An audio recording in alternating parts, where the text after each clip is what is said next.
Good evening. Let us start our algebra. Okay. First lesson linear equation in two variables है और last year में 9th standard में हमने उसमें से थोड़ा बहुत स्टडीज किया भी है. बहुत ही सिंपल सा सम्स है. थोड़ा सा केयर करना है, लास्ट ईयर से थोड़ा सा एक्स्ट्रा है बस, बाकी उतना कुछ हार्ड नहीं है. तो linear equation in two variable. Variable का मतलब क्या होता है? वेरिएबल यानी वो वैल्यूज जिसका मतलब वो कुछ कंटेंट ऑफ मैथ्स जिसका वैल्यू हमेशा बदलते रहता है, यानी कि अलग अलग इक्वेशन के हिसाब से वेरी होता है. वेरी यानी change. Variables we use alphabets in variables. Variables के लिए हम अल्फाबेट्स यूज करते हैं. ठीक है. ये जो लीनियर इक्वेशन का मतलब अभी क्या है? लीनियर इक्वेशन बोलेगा तो जो इक्वेशन जिसका डिग्री होता है 1, जिस इक्वेशन उसका डिग्री 1 है उसे लीनियर इक्वेशन कहते हैं. अभी एग्जाम्पल निकालेंगे हम जरा. फॉर एग्जाम्पल मैंने एक इक्वेशन रखा यहाँ पे 2x प्लस 3y इक्वल्स 5. ऐसे एक इक्वेशन रखा. x का जो x एक वेरिएबल है, y एक वेरिएबल है. इधर दो वेरिएबल है, सी 2 वेरिएबल्स. यहाँ पे x और y दो वेरिएबल्स हैं. इसमें x वेरिएबल जो है वो वेरिएबल के ऊपर जो डिग्री है वो डिग्री कितना है? कोई नंबर नहीं है, इसका मतलब 1 है. इसका डिग्री कितना है? 1 है. तो ये पूरे जो वेरिएबल्स इसके अंदर है सभी का डिग्री, जो ऊपर का पावर को उसका डिग्री कहते हैं, highest power. Max to max इधर कितना ही है? 1 है. तो ये वाला इक्वेशन एक लीनियर इक्वेशन बन गया. ओके. दूसरा एक इक्वेशन मैं यहाँ पर लिखती हूँ. देखो यहाँ पर इक्वेशन रखा मैंने, जो इक्वेशन में 3x square plus 5y is equal to 7. अभी ये जो x एक वेरिएबल है वो वेरिएबल के ऊपर आप देखो 2 है, तो ये इक्वेशन का डिग्री हो गया 2. भले इसका 1 है यहाँ पर y का, लेकिन ज्यादा वाला कौन सा है? x का है. तो ज्यादा वाले को इक्वेशन का डिग्री मानता है, तो ये इक्वेशन का डिग्री हो गया 2. So this is not a linear equation. ये एक लीनियर इक्वेशन नहीं है. ये लीनियर इक्वेशन है, उसके वेरिएबल्स है x और y, दो वेरिएबल है. दोनों वेरिएबल का डिग्री जो है कितना है? 1 है. तो linear equation in two variables. अभी मैंने इसका जनरल फॉर्म लिखा. जब हम सपोज समझो कि सम सॉल्व करने के टाइम पे हमारे पास दो इक्वेशन एट अ टाइम आता है. एट अ टाइम दो equation simultaneously we get 2 equations with 2 variables. Okay. तो एक इक्वेशन समझो मुझे मिला कि 3x प्लस 2y इक्वल 7, और दूसरा इक्वेशन मिला मुझे मानो कि 4x minus 5y is equal to 15. ऐसा दो इक्वेशन मिला. अभी ये इक्वेशन को अगर जनरल फॉर्मेट के हिसाब से मैं कन्वर्ट करूं तो 3 के बदले आएगा a, x ही रहेगा, प्लस 2 के बदले आएगा b, y रहेगा y same, is equal to 7 के बदले आएगा c. समझ रहा है? जो जनरल फॉर्म में है, जनरल फॉर्म के अंदर a, b और c जो है ये तीनों रियल नंबर्स है. कहने का मतलब वो था, ये तीनों लेटर्स क्या है? Real numbers. a, b और c ये तीनों रियल नंबर्स है. और यहाँ पर भी देखो ये रियल नंबर है, ये रियल नंबर है, ये रियल नंबर है. ax plus b y equal to c. अभी ये दूसरा इक्वेशन को आप देखो. दूसरा इक्वेशन का जो 4 है, जो इसका कोएफिशिएंट है, x का कोएफिशिएंट, उसको हम a और x वैसे रहेगा वेरिएबल, प्लस सॉरी यहाँ पे प्लस नहीं है, माइनस y का कोएफिशिएंट यानी अल्फाबेट के साथ जो नंबर होता है पहला नंबर उसको कहते हैं कोएफिशिएंट. y का कोएफिशिएंट हो गया -5 और हुआ ये y इक्वल, और यहाँ पे 5 के बदले में सॉरी मैंने लिखा नहीं b, और 15 के बदले में हमने c. अब ऐसा देखेंगे तो हमें समझ में नहीं आया कि फर्स्ट इक्वेशन है क्या सेकंड इक्वेशन है, क्योंकि दोनों तो ऑलमोस्ट सेम है. तो फर्स्ट वाले इक्वेशन को a का 1, b का भी 1, c का भी 1. तो पहला इक्वेशन को हम इस तरह डिनोट करेंगे a1x plus b1y is equal to c1.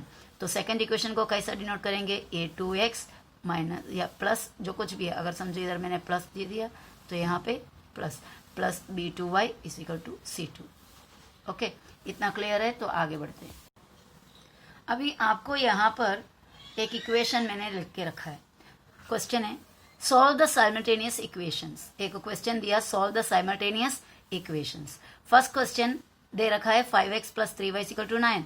Second question दे रखा है 2x minus 3y equal to 12। ये दो इक्वेशन को आपको सॉल्व करना है। तो हमारा सोल्यूशन यहाँ पे स्टार्ट हो जाता है। मैं थोड़ा सा इधर टर्न करते ताकि आपको अच्छे से दिखे। ओके, तो ये सोल्यूशन करके लिखा। पहला वाला इक्वेशन को वैसे ही उठा के रखा 5x plus 3y equal to 9। दूसरा इक्वेशन को रखा 2x माइनस 3y इक्वल्स 12। पहला वाला इक्वेशन को इक्वेशन नंबर 1 दिया, सेकेंड वाले इक्वेशन को इक्वेशन नंबर 2 दिया। इतना क्लियर? अब हमको अभी आइडिया निकालना है कि इसे क्या करने पर ये दो वेरिएबल जो है x और y, उसमें से कोई एक वेरिएबल एलिमिनेट होना है। Eliminate, what is it? Eliminate. ये जो वर्ड है एलिमिनेट, एलिमिनेशन, आपने रियलिटी शो में वगैरह सुना होगा। एलिमिनेशन यानी कि लास्ट राउंड के पहले जो कच्चा खिलाड़ी होती है, जो बराबर परफॉर्मेंस नहीं करते, उनको क्या कर देते हैं? एलिमिनेट करते हैं। एलिमिनेट का मतलब रिमूव करना। Eliminate means remove. Eliminate means remove. तो एक अल्फाबेट, हमारे पास दो अल्फाबेट है एक्स और वाई एट अ टाइम। दोनों को एक साथ हम सोल्व तो नहीं कर सकते। पहले कोई एक सोल्व करो, फिर उसके बाद दूसरा सोल्व करो। तो आपको डिसाइड करना है कि आप किसको एलिमिनेट करना चाहते हैं। एक्स को एलिमिनेट करना चाहते हैं या वाई को एलिमिनेट करना चाहते हैं। अभी ऊपर भी एक्स है, नीचे भी एक्स है, दो इक्वेशन है। यहाँ पर भी एक्स है। पहला वाला इक्वेशन ऐसा है, उधर भी एक्स वाई है। दूसरा इक्वेशन भी वैसे ही है, उधर भी एक्स वाई है। तो यहाँ पर आपको पहला देखना है कि एक्स का सिंबल क्या है। समझो एक्स का सिंबल पॉजिटिव है, साइन। वाई, दूसरा एक्स का भी सिंबल पॉजिटिव है। ओके, तो अगर ये भी पॉजिटिव है, ये भी पॉजिटिव है, यानी दोनों सेम है। पॉजिटिव पॉजिटिव अगर ऐड करेंगे, पॉजिटिव पॉजिटिव ऐड करेंगे तो हमें पूरे आंसर मिल जाते हैं। बराबर है, वो पॉजिटिव आंसर मिल जाएगा। क्या करेंगे? तो ये पॉजिटिव और पॉजिटिव को ऐड करेंगे तो कैंसल नहीं होता है, ऐड होकर एक आंसर मिलेगा। We will get the answer. अगर ये समझो ये भी पॉजिटिव है, ये भी पॉजिटिव है, इन्हें भी अगर ऐड करेंगे, आप ऐड करेंगे तो वहां पर भी आपको एक आंसर मिल जाता है। यानी x का भी आंसर हमारे पास है, y भी हमारे पास है। ना x कैंसिल हुआ ना y कैंसिल हुआ। क्या करने पर? ऐड करने पर। क्योंकि इन दोनों का साइन सेम है, सेम साइन वाले को अगर ऐड करेंगे तो हमें आंसर मिल जाएगा। सेम साइन है इन दोनों का, उन्हें भी ऐड करेंगे तो आंसर मिल जाएगा। पहले हमने पढ़ा है कि सेम साइन है तो ऐड करने पे आंसर मिलता है। तो इसका मतलब एक देखो, हमारे पास दो ऑप्शन है। एक तो you can do addition, otherwise you can do subtraction. Okay, तो ऐड करने पे हमें आंसर मिल रहा है, कोई कैंसिल नहीं हुआ। सो सब्ट्रैक्शन करने पे कैंसिल होना चाहिए। फिर तो सब्ट्रैक्शन करने पे क्या होता है पता है? फर्स्ट वाला इक्वेशन को वैसे ही रखते हैं, सेकंड वाला इक्वेशन को हम साइन चेंज करते हैं। वापस से बताती हूँ, एक्स और वाई यहाँ पर है। एक्स और वाई दूसरा इक्वेशन का, ये फर्स्ट इक्वेशन की बात है, ये सेकंड इक्वेशन की बात है। समझो यहाँ पर एक्स पॉजिटिव है, यहाँ पर भी एक्स पॉजिटिव है, यहाँ पे वाई पॉजिटिव है, यहाँ पर वाई पॉजिटिव है। ऐड करने पे कैंसिल नहीं होता, बढ़ जाएगा। ऐड करने पे कैंसिल नहीं होता, बढ़ जाएगा। तो आप सब्ट्रैक्शन करने जाएंगे तो सब्ट्रैक्शन का रूल कैसा होता है पता है? पहला वाला इक्वेशन को कोई चेंजेस नहीं करते हैं, it will be as it is. पहला वाला इक्वेशन चेंज नहीं होता, पर दूसरा इक्वेशन का क्या करना पड़ता है? Sign change. दूसरा इक्वेशन का साइन चेंज करना पड़ता है। ये पॉजिटिव हो जाएगा नेगेटिव, ये पॉजिटिव हो जाएगा नेगेटिव। ओके, अगर ये दोनों में देखो पॉजिटिव है, ये अभी बन गया नेगेटिव। पॉजिटिव और नेगेटिव अलग अलग साइन है, अलग अलग साइन कैंसिल हो जाता है। पॉजिटिव और नेगेटिव अलग अलग साइन कैंसिल हो जाता है। इसका मतलब कैंसिल करने के लिए अगर सेम साइन रह गया तो हमें क्या रूल लेना पड़ेगा? सब्ट्रैक्शन करना पड़ेगा, क्योंकि सब्ट्रैक्शन करने का मेन रूल है कि साइन को चेंज करो। तो साइन उल्टा हो जाएगा और कैंसिल हो जाएगा। ओके, अगर सपोज हमें समझो ऑलरेडी ही अलग साइन ही मिला है, तो सपोज समझो यहाँ पे हमें मिला है x प्लस वाई और यहाँ पे मिला है x माइनस वाई। ये पहला इक्वेशन, ये दूसरा इक्वेशन। अब हम चेक करेंगे x का साइन पॉजिटिव, x का साइन पॉजिटिव। ओ, ऐड करने पे ये आंसर मिलेगा, कैंसिल नहीं होएगा। y का साइन पॉजिटिव, y का साइन नेगेटिव। वाह, ये उल्टा साइन है, उल्टा साइन है तो ऐड कर सकते हैं, क्या हो जाएगा, कैंसिल हो ही जाएगा। तो हम डिसाइड करेंगे सब्ट्रैक्शन या एडिशन, सब्ट्रैक्शन डिसाइड करेंगे, सॉरी एडिशन डिसाइड करेंगे। मेरा ये एक्सप्लेनेशन से शायद आपको इतना समझ में नहीं आएगा, लेकिन अब जब अब सम सॉल्व करोगे तो बात अच्छे से क्लियर आ जाएगा। अभी यहाँ पर आप देखो, दो इक्वेशन हमने पहले लिखे रखा, 2x minus 3y equal to 12, ये दोनों हो गए। अब उसके बाद हमें चेक करना है कि ये दोनों जो x का जो कोएफिशिएंट सेम है क्या, ओ नहीं है, सेम नहीं है तो x को अगर कैंसिल करने का इरादा आपका है तो ये दोनों कोएफिशिएंट को सेम करना पड़ेगा। फिलहाल x को रखते हैं, y पे जाकर देखते हैं सेम कोएफिशिएंट है क्या, y का कोएफिशिएंट 3 है, y का कोएफिशिएंट 3 है, तो रेडी, हमारे पास y का कोएफिशिएंट सेम है, कोएफिशिएंट सेम है तो कैंसिल होने का चांस है। ओके, तो अभी ये 3 प्लस 3 और माइनस 3 ऑलरेडी उल्टा साइन है तो सब्ट्रैक्शन की जरूरत नहीं है, क्योंकि उल्टा साइन है, सीधा ऐड करो कैंसिल हो जाता है, उल्टा साइन एडिशन में कैंसिल हो जाता है। ओके, तो हम उल्टा साइन है तो एडिंग करेंगे तो ये कैंसिल हो जाएगा। तो हमने जो कुछ भी यहाँ पे हम करते हैं वो बताकर करेंगे, यानी हम क्या नेक्स्ट करने जा रहे हैं, नेक्स्ट हम करने जा रहे हैं adding equation 1 and equation 2। Equation 1 को और इक्वेशन 2 को ऐड कर रहा है। इक्वेशन 1 को यहाँ पे दोबारा लिखा, इक्वेशन 2 को फिर से लिखा, और उसके बाद अभी एडिशन का काम। 5x का साइन पॉजिटिव है, 2x का भी साइन पॉजिटिव है, 5 और 2 पॉजिटिव पॉजिटिव ऐड करो, 5 और 2 7x, 3y positive 3y negative 3y cancel हो जाएगा, याद रखना, positive 3y negative 3y cancel हो जाएगा, ऑपोजिट साइंस माइनस हो जाता है, 3 पॉजिटिव 3 और नेगेटिव 3, 3 माइनस 3 0।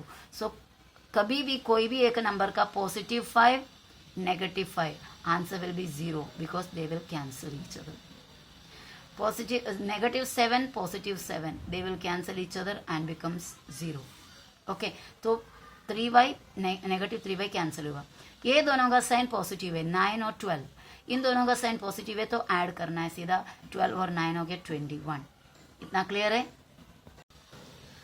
अब हमें x, ये जो 7x इज इक्वल टू 21 हमारे पास आ गया हुआ है, अब इसमें से सिर्फ हमें x चाहिए, लेफ्ट साइड में x है 7 के साथ, तो ये x यहाँ रखा, ये 7 को राइट साइड में ले जाएंगे, 7x इक्वल्स 21, ये 7x का मतलब होता है 7 इंटू एक्स। ओके, याद रखना, 7x मतलब 7 इंटू एक्स, उसी तरह 4x मतलब 4 into x, 3x means 3 into x, 5y means 5 into y. तो ऐसा कोई भी एक नंबर और एक अल्फाबेट इतना पास पास में लिखते हैं तो उसके दोनों के बीच में मल्टीप्लिकेशन इंटू होता है। तो 7x यहाँ पर है, 7x आपके पास है 21, 7x is equal to 21, x इधर रखा लेफ्ट साइड में, ये वाला इज इक्वल टू इधर डाले, राइट साइड का 21 भी लिखा, इन दोनों के बीच में जो इंटू है वो इंटू 7 राइट साइड में यानी इज इक्वल टू के उस पार जाएंगे तो अपॉन हो जाएगा। देखो इज इक्वल टू के इक्वल्स के लेफ्ट साइड से इंटू वाला राइट साइड में जाएंगे अपॉन हो जाएगा, अपॉन वाला राइट में जाएंगे इंटू हो जाएगा, प्लस वाला राइट में जाएंगे माइनस हो जाएगा, माइनस वाला राइट में जाएंगे प्लस हो जाएगा। ओके, वापस से मैं बता रही हूं। अभी यहाँ पर मैंने लिखा हुआ चीजें एक बार देखो, ये एक साइड इक्वेशन, इधर पूरा first equation. Okay, x plus 7 sorry x plus 5 is equal to 7, x के साथ प्लस 5 है, वो प्लस 5 को मैंने इधर राइट साइड में लेकर गया, देखो x को वैसे ही रखा, इज इक्वल टू डाले 7 प्लस 5, राइट साइड में जाओगे माइनस 5, इसी तरह x minus 5 is equal to 7 suppose मेरे पास है, तो ये माइनस 5 को राइट साइड में ले जाना है, यानी कि x को वैसे ही रखा, इसके नेक्स्ट स्टेप इधर राइट साइड में लिखा हुआ है, 7 को वैसे ही राइट साइड में रखा, माइनस 5 उस पर जाएंगे प्लस 5 हो जाएगा, वैसा x का वैल्यू मिलेगा। अभी यहाँ पर x upon 5 is equal to 7 अगर है तो ये जो x है उसको फाइंड आउट करना है, उसको लेफ्ट में रखेंगे, इज इक्वल टू 7 लिखा, और इधर अपॉन वाला 5 उधर जाएंगे तो इंटू 5 बन जाएगा, 5 इंटू एक्स है, यहाँ पर दोनों के बीच में इधर इंटू है, x को यहाँ पर रखा और 7 यहाँ, और ये इंटू वाला 5 उधर गया, अपॉन 5 हो गया। ठीक है, हमेशा ये याद रखना, इस इक्वल टू पार करने पर प्लस बन जाएगा माइनस, माइनस बन जाएगा प्लस, इंटू बन जाएगा डिवाइड यानी अपॉन, डिवाइड बन जाएगा इंटू। जो ऑलरेडी लास्ट ईयर मेरे पास थे वो लोग सोचेंगे कि क्या इतना डिटेल में आया, ये सब बातें हमें याद है, मालूम है, फिर भी मैं फिर से और एक बार इसीलिए लिखी हूँ क्योंकि अगर किसी ने ये बात भूल गए हो, किसी का दिमाग में ये बात अब रहा नहीं हो, तो इसके लिए ये एक बार रिवाइज करने के लिए, थोड़ा फ्रेशनेस लाने के लिए, थोड़ा याददाश्त को ताज़ा करने के लिए मैंने इतना एक्सप्लेन किया। ठीक है, तो वैसा हमें x इज इक्वल टू ए 21 में से ये इंटू 7 इधर गया, अपॉन 7 हो गया। 7 के टेबल में 21 का भी आता है, 7 3 21, सो x इज इक्वल टू 3 मिला हमें। यानी जो दो इक्वेशन हमें दिए थे, ये दो इक्वेशन का x का वैल्यू मिल गया, यानी इधर जो x है, इधर भी जो x है, उसका वैल्यू 3 है। अब हमें किसका वैल्यू चाहिए, y का वैल्यू चाहिए। y का वैल्यू के लिए अभी जो मिला हुआ x का वैल्यू, एक तो आप फर्स्ट इक्वेशन में डाल के लो, जहां पर x है वहां पे 3 डालो क्योंकि x 3 मिला, या फिर सेकंड इक्वेशन में डालो, कोई भी एक इक्वेशन में डाल सकते हैं। ठीक है, आगे सब्सटीट्यूटिंग यानी कि हम अभी ये डाल के दे रहे हैं, तो वो भी हम बता के करेंगे। हम सब्सटीट्यूट करने जा रहा है। Substituting x is equal to 3 in equation 1। Equation 1 में x का वैल्यू 3 हम सब्सटीट्यूट कर रहे हैं, डालकर दे रहे हैं। इक्वेशन फर्स्ट क्या था, इक्वेशन फर्स्ट था 5x प्लस 3y इक्वल्स 9, बराबर है। ये फर्स्ट इक्वेशन था, इसके अंदर हम x का वैल्यू डाल रहे हैं। 5 लिखा, ये देखो 5, यहाँ पे इंटू है वो, यहाँ x के बदले में हमने डाल दिया 3, तो 5x बन गया 5 इंटू 3। आगे इक्वेशन में प्लस 3y, देखो प्लस 3y इक्वल्स 9, तो उस तरह हमने सब्सटीट्यूट किया। सब्सटीट्यूट करने के बाद ये कैलकुलेशन किया, 5 3 15, ये प्लस और ये 3y इज इक्वल टू 9। अभी इसमें से हमें सिर्फ y फाइंड आउट करना है क्योंकि x हमारे पास आ गया है, y अभी फाइंड आउट करना हमारा काम है, इसके लिए हम इतना सब कर रहे हैं। तो 3y को हमने लेफ्ट साइड में रख दिया क्योंकि y अकेले नहीं छुड़ा सकते हैं, उसके साथ 3 है, पहले बाकी सबको हटाना पड़ेगा, जो प्लस माइनस में जो कुछ भी पड़ा रहता है वो सब बंदों को हटाने के बाद हमारे पास 3y अकेला मिलेगा। 3y एक बार अकेला मिल जाएंगे तो उसमें से y को ले लेंगे हम सुमड़ी में और 3 को हटा देंगे। ओके, तो पहले 3y को रखा, इक्वल टू डाले 9, ये 15 लेफ्ट साइड से इक्वल के राइट साइड में जाओगे तो -15 हो जाएगा, पॉजिटिव 15 है माइनस नेगेटिव 15 हो जाएगा। तो वैसा हमें 3y एक्चुअली क्या है, 3y का वैल्यू 9 माइनस 15। आप सोचेंगे कि ये तो पॉसिबल नहीं है, छोटे में से बड़ा माइनस नहीं होता, पर हम ऐसा करेंगे, छोटे में से जब बड़ा माइनस पूछेंगे तो हम सबसे पहले एक माइनस साइन डाल देंगे आंसर में, और उसके बाद बड़े में से छोटे को माइनस करेंगे, यानी छोटा वैल्यू से बड़ा वैल्यू को माइनस करना है। तो पहले एक नेगेटिव साइन डाल दो और उसके बाद बड़े में से छोटे को माइनस कर दो। आंसर हुआ 6, क्योंकि 15 में से 9 जाएगा तो 6 है। अगर ये 15 माइनस 9 होता तो 6 होता, ये 9 माइनस 15 है इसलिए -6 है। इतना क्लियर है।